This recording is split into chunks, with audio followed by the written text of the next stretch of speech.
Hello, this is Denise with Minty Green Mama, and today I just got the Animalkin Oracle. So I thought I would do an unboxing here. I know that this deck has been around for a while. I believe that this is the fourth edition with the beetle on the cover of the box, published by Hay House.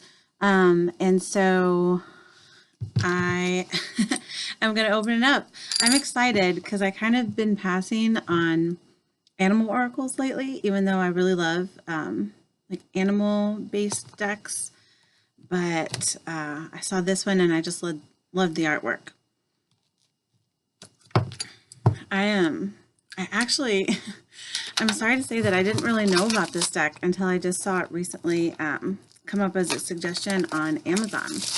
And then when I found out that it had been out for a while, I was surprised I'd never heard of it. But I'd been kind of taking a break on purchasing decks last year, so for several years, so that might be why. So, I mean, it's published by Hay House, so, you know, the box is great. I love the purple.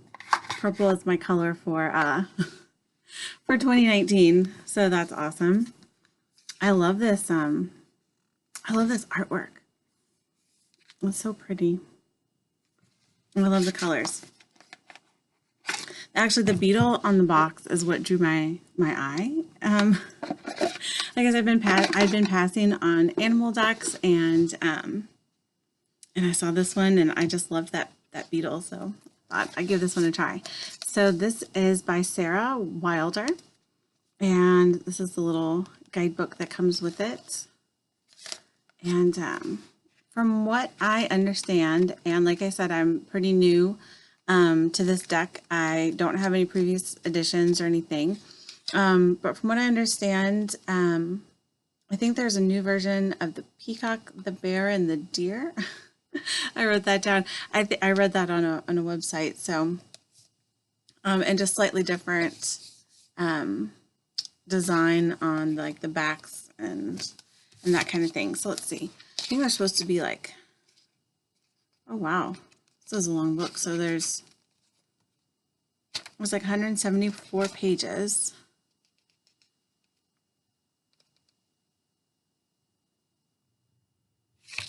And yeah, so I think there's 65 cards, I want to say. Yeah, 65 cards. And each card gets like, there's a little, you know, print in here, and then it has about, you know, about a page or so. Depending on like this, you know, card has a little bit less. So I guess it just depends on the animal. Lady Beetle has, you know, quite a bit. So that'd be interesting. And also, from what I understand, they are grouped into categories by elements.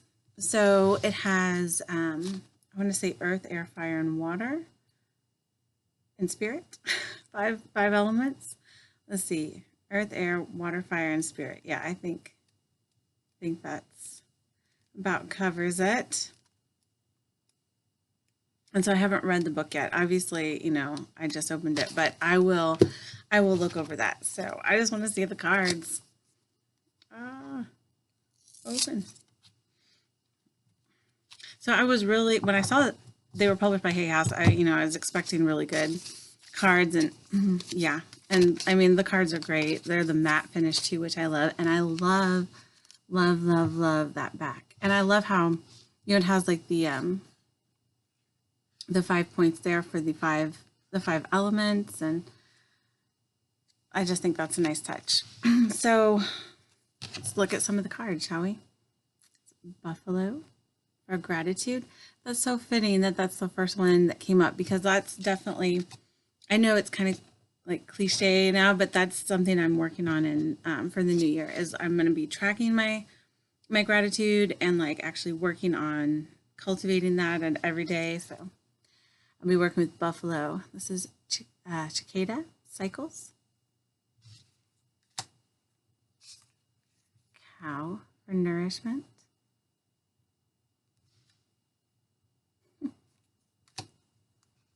deer, grace. It's interesting because so they have like, you know, that pattern around the borders, and then you kind of have like it looks like, you know, circular patterns kind of around the borders, and then you have like that circular, almost like a mandala type pattern right there, which kind of is like an echo of like the backs. It's interesting seeing them close up. This is a grounded goat, because I had, when I was going to buy the deck and I realized it had been out previously, I was, you know, looking up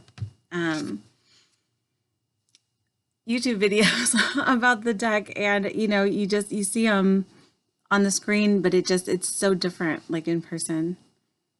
I really love the colors on this one. I want to say it's Jabiru, but I could be wrong on the foundation. Probably not going to be able to pronounce all the animals. Orangutan for creation. Ooh, I love that. Peahen for nurture. Guess that's a peacock. Abundance is a pig. I love pigs. Oh, shark is instinct. I love the pattern on that one. They're all gorgeous.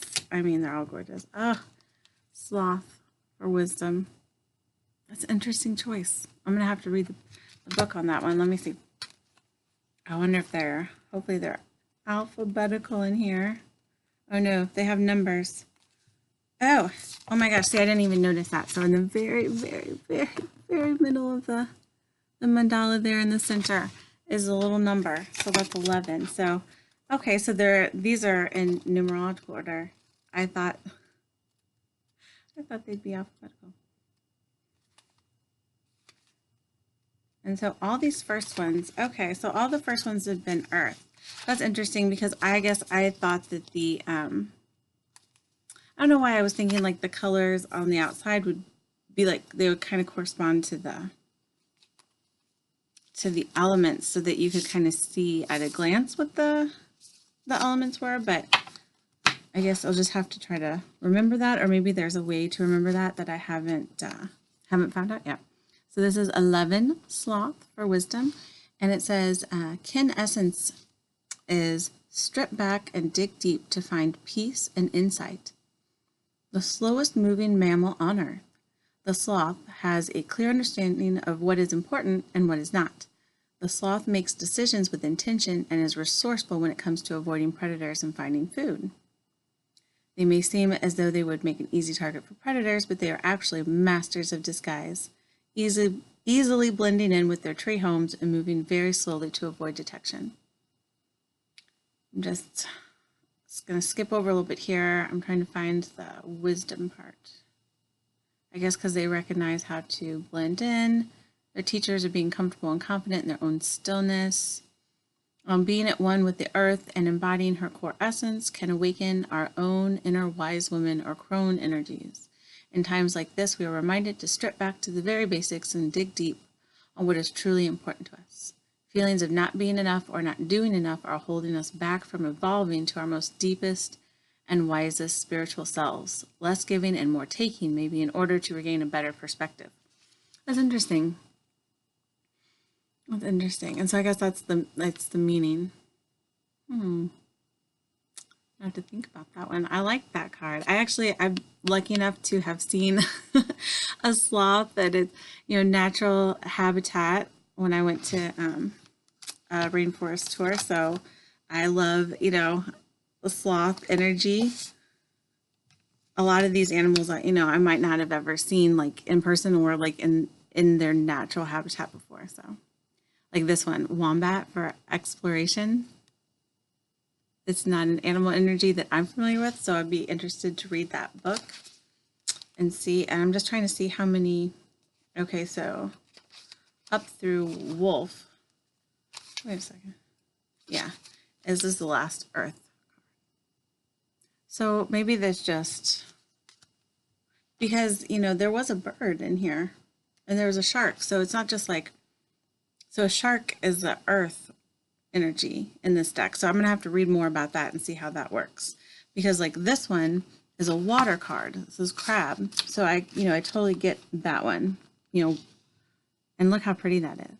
I love that. These are definitely going to be altar cards, I think, for me. I've been using my Blue Messiah cards on my altar, and I love those, but it's been several months, and I think like I might just add this on, though, because I love the other ones so much I don't want to take them off. And so this one's a water card. This is dog for forgiveness. See, so that's going to be like a lot to think about because it's red to me, which is like signifies like creation and fire. It's a dog, which lives on the land. And then it's a water energy card. I wonder, well, I'll have to read later about how it is a water card. Like maybe that's water because of emotions, and dogs, forgiveness is the emotion. And so because it's like an emotion like that, it's a emotional water card. I don't know.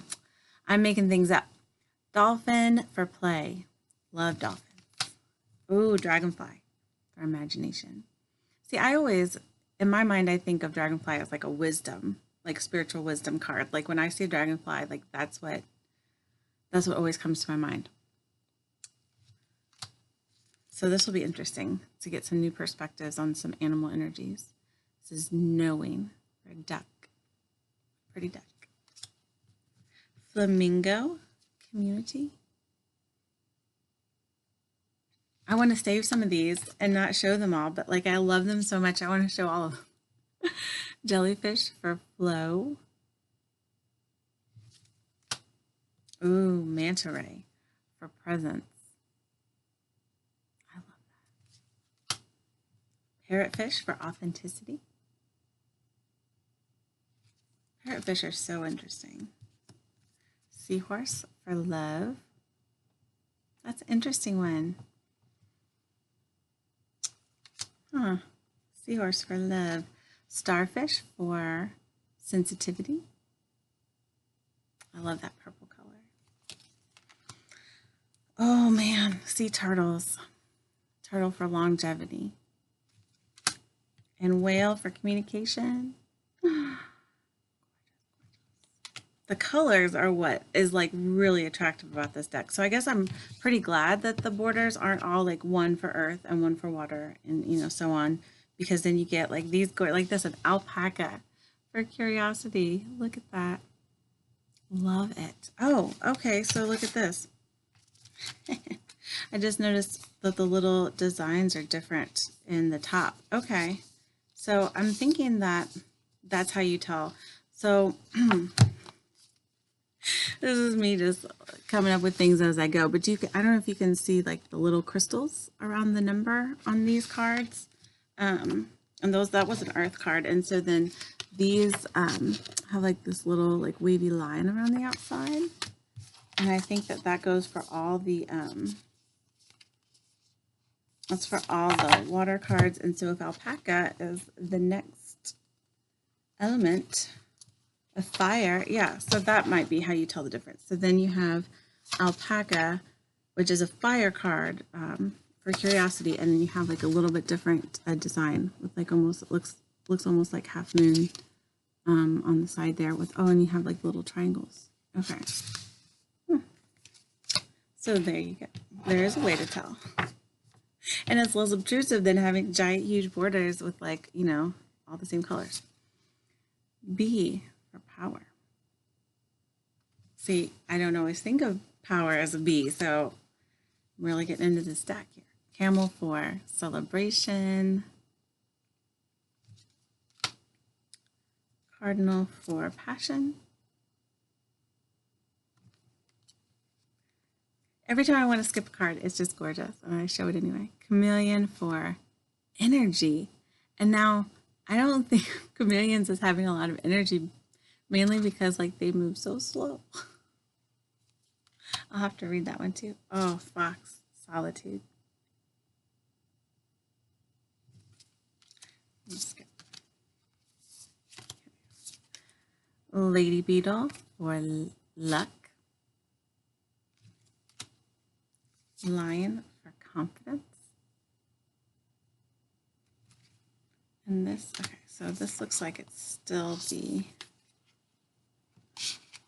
same. Woodpecker for opportunity.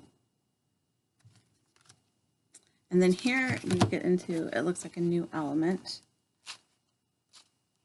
This is air. So we got a little bit different design up at the top here, and we have bear for protection.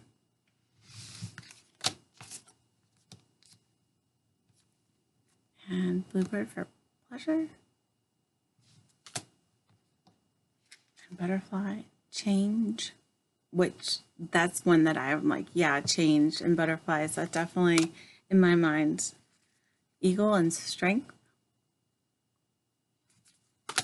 Ooh, elephant and compassion. I thought there, I think I'm just misremembering. I thought there was already compassion, but I'm sure.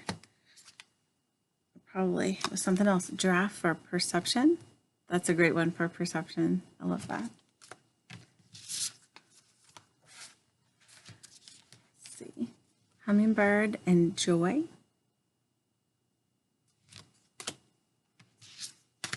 Jaguar and intention. Kingfisher and peace. Kookaburra and amusement. Octopus and intelligence. That makes sense to me as well. Peacock. Okay, so the other one was a peahen, and this is a peacock, and that's inspiration. Interesting. It's my lack of knowledge on birds. Beetle for purity. That's interesting too. All right, let's get just a couple. Ooh, crow is magic. Oh, frog is healing. Owl is intuition. Phoenix is renewal. I like how there's a phoenix in there in the deck. Praying mantis is patience. Oh, and these have a little different design, so I'm assuming that we're into spirit now. Let me just, yeah, starting with beetle, we're into the spirit cards. And spider for dreamweaver. Love that one. Swan and harmony. Unicorn and miracles. Oh, unicorns. And white tiger and vision is the last and final card, card number 65. So, and it looks like, you know, they all have, for instance, in the one we read, and then like in the white tiger, they all have a kin essence, which is like, seems to be like a little summary. So working your light is the key to seeing how it can impact the collective conscience. So that's nice. It has a little summary, and then it has, you know, like the rest of the, and it's all, you know, it's not just bullet points. It's several paragraphs about it. So it has information that helps you think about it, like the energy and power of the white tiger taps into our inner spark, our drive, and guides us in leaps and bounds towards our wildest dreams. The white tiger opens the higher chakras to receive all forms of healing, clairvoyance, and clairaudience from the spirit world. Working with the white tiger, we can learn to quickly download and clearly understand our psychic visions and messages. When we own our white light worker abilities, we can do much more potent and transcendent work in this world. So that would be, like, these seem like they would be good cards. You can just pull like the energies that you want to work with and put that, you know, up to meditate on. And I feel like the information in the book is like good meditation material. You know, you can, you know, it's very, it creates an image like in my mind. So it's something that I could sit with for a little bit if I was meditating on that, which I probably need to do more of, but this will give me something to work with. So I really love these cards. I think they're great. I love the matte finish. They just feel so nice, and I love the colors and the backs. Like I said, I'm not familiar with the previous editions. This one is, published by Hay House. And, I don't think there was any major changes to it, but the cardstock's definitely really nice and in this one, and I think the colors are still gorgeous. So I'm very, very happy with this deck, and I can't wait to read this book and learn a little bit more about how to work with the animal energies and kind of dive into this one, especially buffalo. Start with buffalo. All right, well, thank you so much. If you're still watching, thanks for staying with me and checking out this deck, and I hope that you're having a good week, and I will talk to you later. See ya.